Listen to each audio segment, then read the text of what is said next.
Hi, everybody. Welcome to another episode of Sessions with Paola. This is one of my first episodes in 2023. So, everybody, Happy New Year. And I am here with this beautiful human, Vikerrious. We met through mutual friends that they put together this little group called the Sexy Educators of South Florida. And we started talking, and I'm just really intrigued with all of the amazing things that she does. So I'm going to start by introducing her. So Vikerrious has many titles. She's a Pro Dominatrix, Tantric Educator, and Kinky Coach, often self-described as a sexual alchemist or shamanatrix. Vikerrious uses the effect of sex, sensuality, kink, and BDSM as healing modalities. She has a degree in natural health and a diverse background in wellness, dance, performance, and education. She teaches classes and workshops in her field, sees individuals, couples, and more for one-on-one sessions. And you can also book her for performance, art, and creative direction. So welcome, Vikerrious. Thank you so much. You're welcome. So tell us a little bit about, there's so many things that you do. Yes. You know, so one, I'm really curious to know your motivation, what inspired you, and was there anything that you had to grow away from in order to do the work that you do? I think I'm going to start with that part. I'm going to start with the part of what did I have to grow away from to do what I do. And I think what I had to grow away from is I was raised in a very Southern Baptist upbringing, and I had to grow away from a lot of religious shame. I think that is actually why I do what I do. I think that my trajectory of my entire life just kind of pushed me to this place where I felt it necessary to change the dialogue of what was happening around me, which was just a lot of stigma and shame associated with sex and sexuality and the expression of it. What do you think, because I'm so interested in this topic, what do you think is the bridge that you had to cross in order to go from a place of shame to now being someone that guides and provides pleasure and joy and a space where people can explore likes and dislikes? That's such an amazing question, because I think that sort of like grief, I feel like shame it's an ongoing conversation that I'm continually having with myself. I don't think that it's something that I don't think maybe it is, but maybe it's not something that you fully ever just let go of and it never comes back around. I think shame kind of peers its head a lot, even in my life still. I feel like there's still layers of this. And I think through some of my clients, I get to work through some of these layers deeper for them and myself. Because oftentimes they will mirror some of the things that I am also struggling with unknowingly until I'm seeing it within myself. Wow, Vikerrious, Yeah. that's pretty amazing. And I love what you're saying, because I always call guilt and shame the uninvited guest. Yeah. Right, like, and the analogy that I use is that you're having a party and all of a sudden, you know, you have the hors d'oeuvres and the champagne, and little Pedro shows up and you're like, why is Pedro here? Who told Pedro? Who invited Pedro? And we can get so focused on, oh, why haven't I gotten rid of this shame yet? And Yeah. I think our society kind of gives us this message that it's about quick solutions, which it isn't. So I love the way that you're framing it. And we can either focus on the uninvited guests, Pedro is eating my hors d'oeuvres, Pedro is having my champagne, but how about we zoom out and really think a little bit about, right, like the work that you're doing. And so amazing, because I always, you know, in your introduction, we talked a little bit about healing.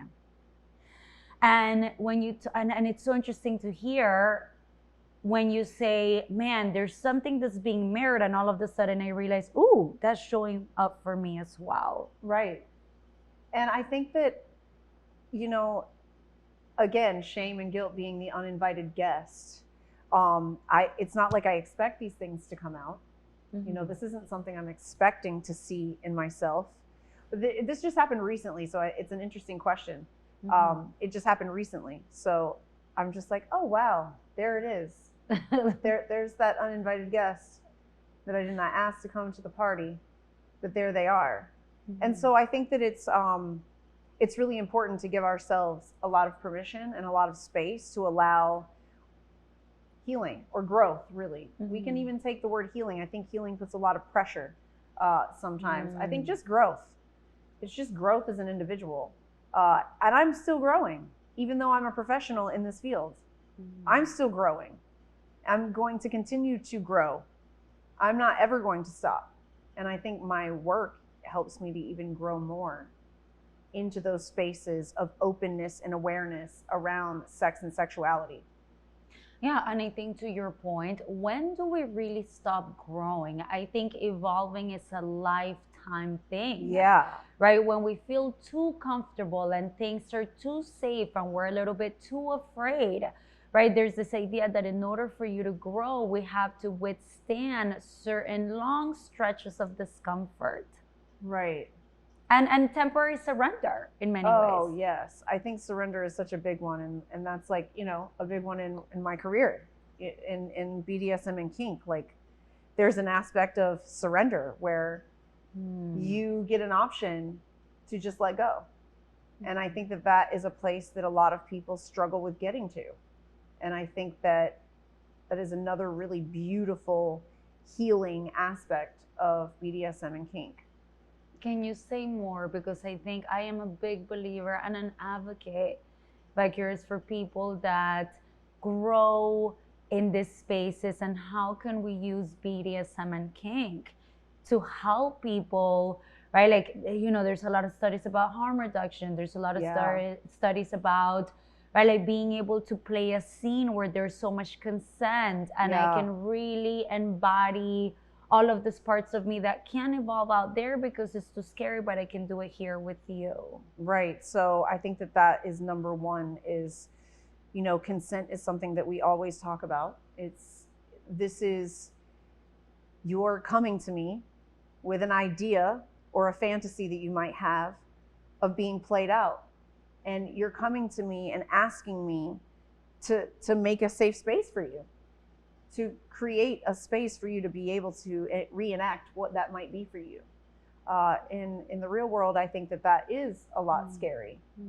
That can be very, also very dangerous. You don't know what you're getting out there. You don't know who you're dealing with, what kind of work that they've done on themselves or in the realm of kink and BDSM. But it is a place where I think that you really learn who you are. Wow. And really can dive deeper into your sexuality and the expression of your sexuality. And tell me, Vikerrious, because all of this is so interesting, I wonder, when you talked a little bit about booking a session with you, how would people know, right? Like, okay, what fantasy I want to play out? I know that you do lots of different things, right? Yeah. One of them is being a dom. You know, I love your videos because they're just so artistic. There's a lot of art in the work that you do. Yeah. And I think to do the type of work that you do, you have to be so creative. And I love how you're normalizing that, you know, because people may see things on social media and they think, oh, this person is really sexually open, without really understanding, no, that uninvited guest is going to show up because there's always familial, cultural, religious, societal messages that are going to get in the way. So how would people know when to book you for whatever type of service that you provide?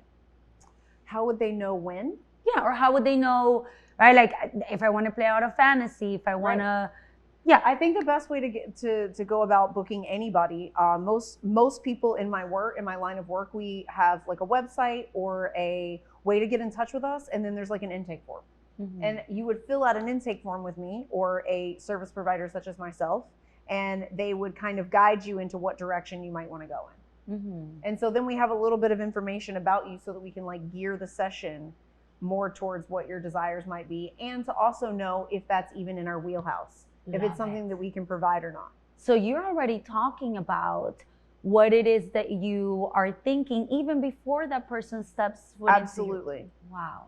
I prefer this way because, you know, if someone is coming to me and they want like cheesecake and I am selling pasta, they are going to be very disappointed because I am selling pasta, but they really wanted cheesecake. So you have to kind of give people what they want, what they're looking for, or at least tap in close to that. What do you think? Because I'm sitting with this idea of letting go, which in order for us to experience any type of pleasure or even experience an orgasm or even experience anything, we have to be able to let go. And we live in such a tight, right, like society. I love how Goddess Amina, she says, how can you seduce yourself back into your body in a world that's constantly taking you out of the present moment? Yeah.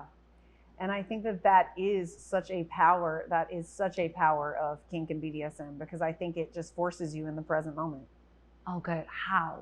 What do you think? What are some things that you think that help people? I mean, using first of all of this is consensual, but like using props, blindfolds, tools to like what's in front of us right now, you know, riding crops, and like bringing pain or sensation play into a session to keep you in the physical body in the present moment.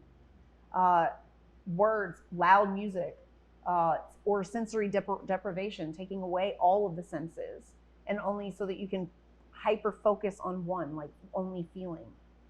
So these are some of the types of methods that we would use in a session to keep a person present.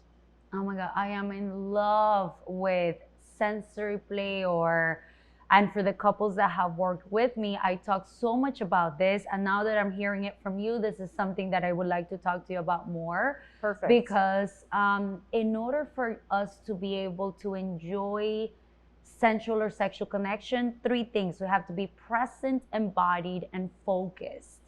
And we don't know how to do that. You know, and with some people, I'm like, hey, how about we introduce blindfolds? They're like, oh, no. And we have to explore why, right? Like the loss of control and the inability to let go.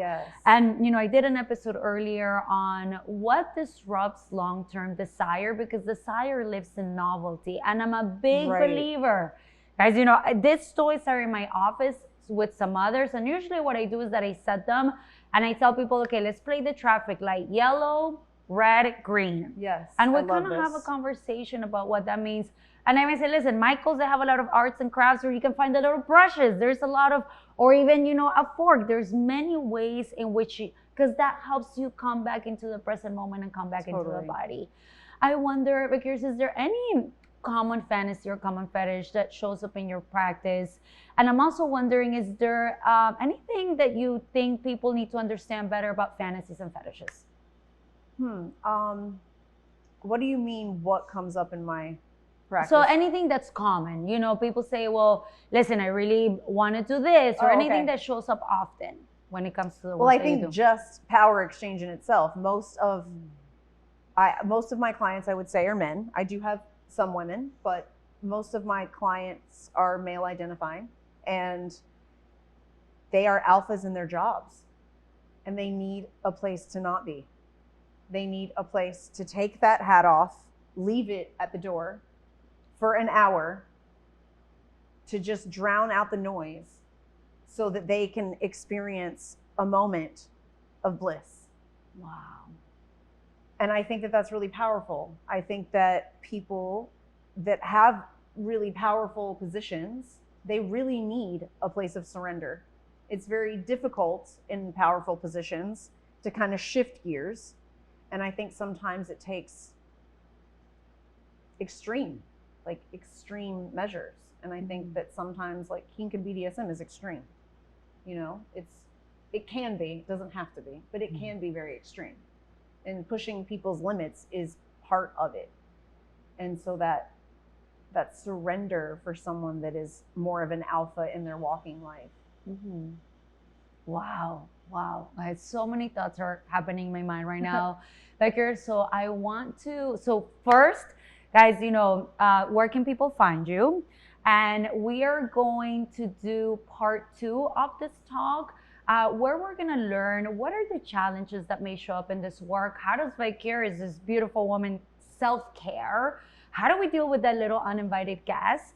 And we're going to continue this conversation. But before we go into part 2, how can people find you? Let's start with IG. I think it's very easy to find me there. on Vikerrious, and you'll put the link, I guess, it will be and that's easy. And the best way to contact me though is via email. I don't answer DMs, but you can follow me on IG and you can contact me in my email. Awesome. Vikerrious, thank you so much for being here with us today. And remember, guys, if you haven't subscribed to my channel, please do. You can find me at Sessions with Paola, where we're talking about everything and anything. And, you know, for all my people that are not only in the industry, but use kink and BDSM to, you know, and I love how we're not using the word healing, because I think it's true. Yeah. It comes with a, you know, growing, evolving, exploring. These are great spaces where we can talk about this openly. So don't forget to tune in for part número 2. Thank you.